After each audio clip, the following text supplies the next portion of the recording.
कर्पूरगौरं करुणावतारं संसारसारं भुजगेन्द्रहारं सदा वसन्तं हृदयारविन्दे भवं भवानी सहितं Namami. And for all the girls in the house who went through this, you will understand. You say something at the table and nobody notices you said it. In 5 minutes, one of your brothers says it five minutes later and everybody says, oh, what an intelligent thing. How many ladies went through that growing up? Do we see? I see a few hands. And I see hands. And you're wondering, am I not here? Am I not present? What's going on? What is the problem with our society and our culture? And why do we hold women down so much? See, instead of talking about men and women as if they're two separate species, they're not. The feminine and masculine, if you address life in that sense, we must understand that feminine will have a significant role to play. Feminine will find some respect and regard only if we structure a society in a very balanced way. If, as we are structuring our societies everywhere in the world today, that economics is the only important thing in our life. Today, if you say in Nairobi or in Kenya, this is a big man, it does not mean he has a big brain. It does not mean he has a huge heart. It does not mean he has something else big. It means he has a big pocket.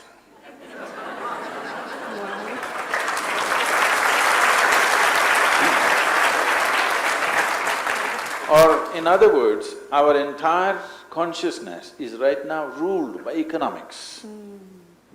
Economics means just over-glorification of simply, survival process.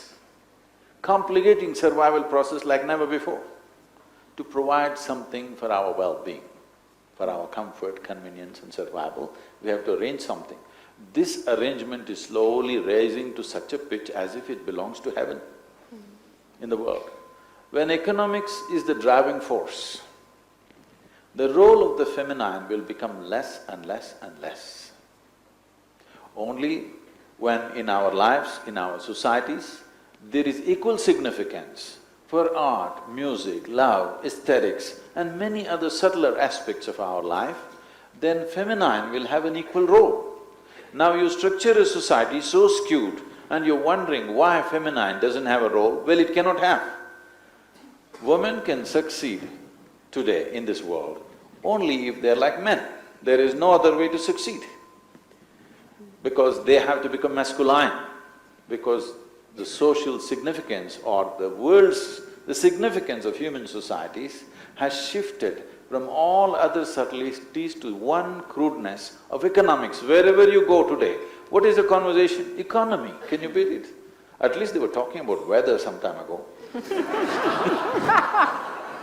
Women may win, but feminine will lose out. Wow. Unless we restructure our societies, giving equal significance to all the subtler aspects of our life, where naturally feminine will become prominent and important in our lives.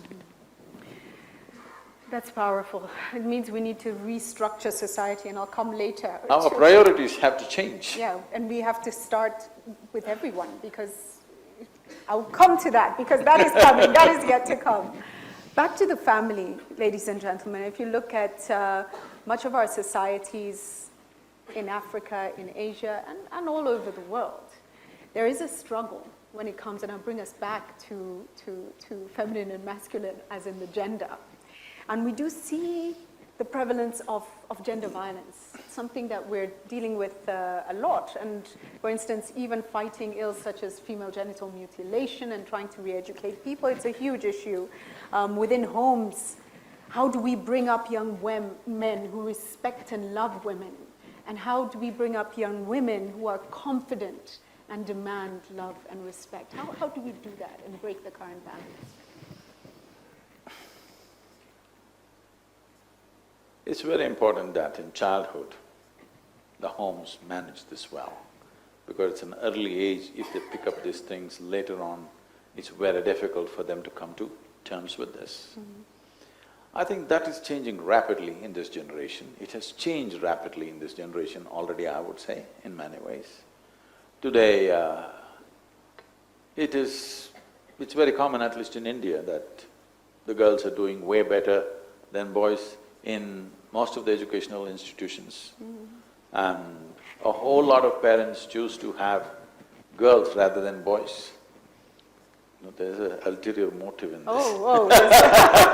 Okay. Because if you have a girl, you just have to take care of till she's maybe 18, 20, 25. Boy means you don't know, he may be on your hands forever. Oh dear, okay.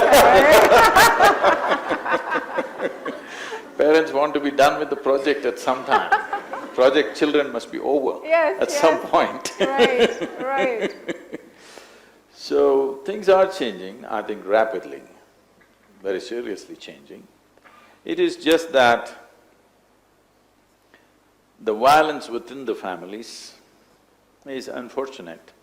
Once again, it is… I would say, it is not essentially against women. The violence is not against women. Right now, we have adopted this mentality. There's a whole lot of violence against children, irrespective of their gender. So what this shows is, we are willing to beat up anybody who is little weaker than us. Not necessarily women, I'm saying. So, this is always misunderstood as this is violence against a particular gender. No. If they find anybody little weaker than them, they'll beat them up. We're terrible people. No. It comes back to the consciousness and that is sad. Yeah, so this is because if you bring up a society essentially on the identification of your physical form or your body, if I have a stronger body than you, naturally I think I can do things with it, all right? This is why spiritual process is important, because spiritual process does not mean looking up or looking down or looking heavenward or something else. Spiritual process means your experience of life has touched a dimension beyond physical nature. Once your identification shifts to something beyond your physicality, then your physical dominance is not of any significance to yourself. When it's not of any significance to yourself, you will not try to manifest this in the world as a physical dominance. It is wanting to dominate. And now because we are identified with the body so much, we will try to dominate physically, which is experienced as violence by somebody else. But pushing somebody away and going, that person doesn't think it's violence, he thinks it's his right because he's bigger, of course. So, wow. Staying within the home, Sadhguru, and the relationship dynamics of the family. In my family, I have one daughter and I have sons, many sons. Say, you're also prejudiced. Oh no! On which side? On which side would you think? On which side would you think? On the male side. How did you know? So, okay, so in my family… You have 4 boys. Yeah, there we go. But my daughter is very close to her father. Do we have that in many families? Where the young lady can get anything from daddy, right? And my sons are very close to mommy. What happens in society that when they grow up, you would think then that a man always will treasure a woman. And you know, I think when families get it right, it doesn't go wrong later. Where do we get it wrong? Because clearly in parenting, there's something going wrong.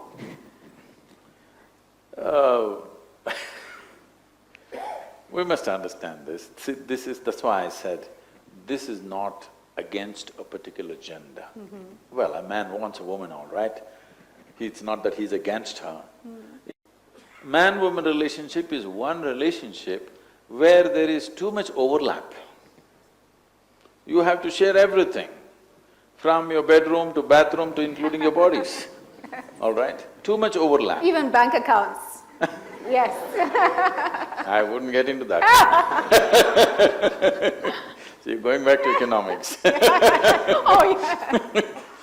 So, because there is so much overlap, there is more room for conflict. It needs to be… It is a beautiful overlap only when there is an atmosphere of love. Yes. Once that's gone, when it's a transaction, this level of overlap is not healthy for a transaction. Transaction is good like this. This much overlap and so many things to transact on a daily basis, it is bound to cause friction. Only when there is a certain sense of love and devotion involved in this, then with that lubrication, all this friction will go on without much manifestation of friction. Because the love dominates. Yes. Love takes the space. Yes. So, today when we are thinking of marriages and relationships with an expiry date in our mind, Do we? a whole lot of people are, unfortunately. The world is coming to that. There was a time when people were anyway committed. When that commitment was there, things came up, problems happened, they fought, again tomorrow they were close and things went on.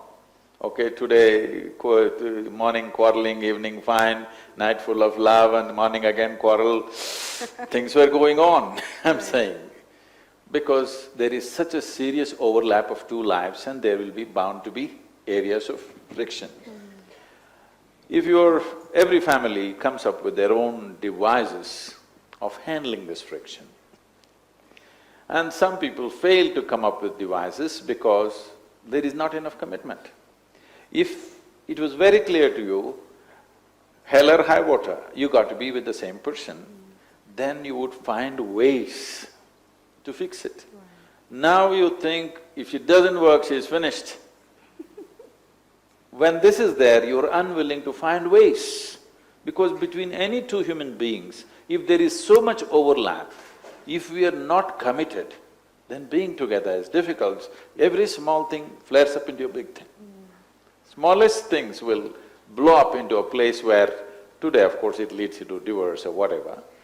This is because there is no long-term commitment, because we think there's always another option. Is it good, is it bad? It's not for me to say that, but I'm just exploring the problem.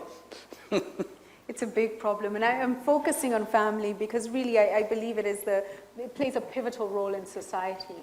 And looking at the society we're living in and the children that we're bringing up, it's so dynamic. If they're looking for positive information out there, they will find what they're looking for. If they're looking for negative information, they'll find it. It's easily accessible. This highly digital world we're living in, what are the key things that you would say we need to teach this young generation to keep them firmly grounded?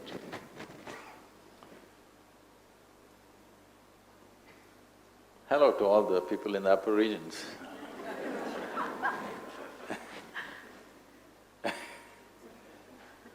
So when a child enters your life, it's like a bundle of joy which has entered your life, with a lot of pain, of course. There's a lot of pain involved in bringing forth. Yes, I can attest to that. The women can attest to that. But when the child came, things that you would have never done in your life, you start doing. You can't sing for nuts even in your bathroom. Suddenly you start singing. You can't even bend down and pick up something. You can't touch your toes, but you crawl under the sofa along with your child. You go under the furniture with him or her. Like this, many things. You sing, you dance, you play. You, for moments at least, if not for good, for moments at least you forgot the concrete block that you have become and you became life once again, all right? But somehow, all the adults believe they have to teach something as soon as the child comes. So this is… people ask me, Sadhguru, what is your sadhana? You did not read scriptures, you did not go to a teacher, you did not learn anything, but you seem to know everything, how is it? I tell them, this is the only thing that I did in my life is, I made sure that I am not influenced by anybody around me, whether it's my parents or the culture around me or the teachers or every adult around, because every adult around you is trying to teach you something that's not worked in their life. Oh my goodness. When I say something that's not worked in their life, between you and your child, if you look at it, who is more joyful? Your child. I'm asking, who should be a consultant for life? One who knows how to be joyful for no reason, he should be a consultant, or one, even if everything is working your way, you carry a grave face and walk around the world, you should be a consultant for life, you must decide. So if a child comes into your life, it's not time to teach, it's time to learn. Once again, you could reinvent your life, you could learn what it means to be alive. Instead of learning what it means to be alive, people are carrying grave faces and going around. Grave will anyway come, you don't have to practice it on your face. I was speaking at the… just about 4 weeks ago, I was speaking at the Stanford Medical University. I just looked around, there's many doctors who are sitting there, many of them.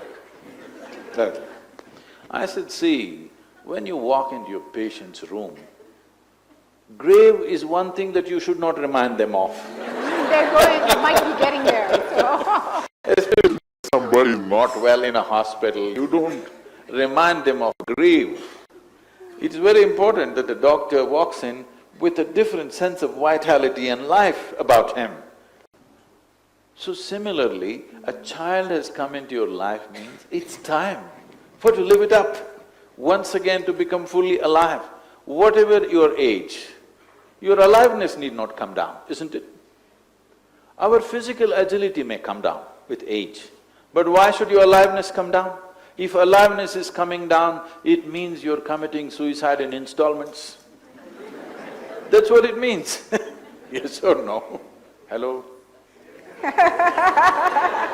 I'm talking to you, hello.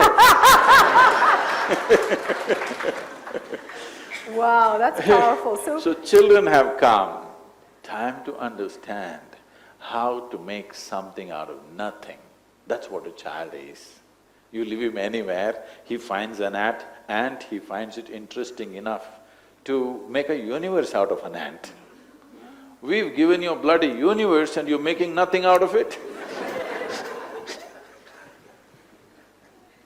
Everything you have today, compared to any other generation on this planet, you know more comforts and conveniences than any other generation ever before, isn't it so? Yeah.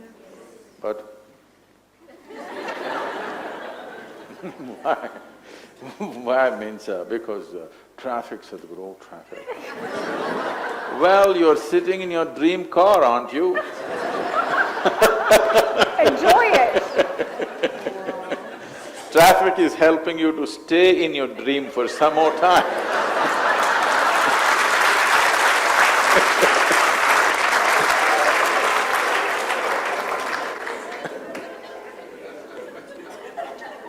You know, what you've just told us is stop trying to teach your children and start learning from them, start living.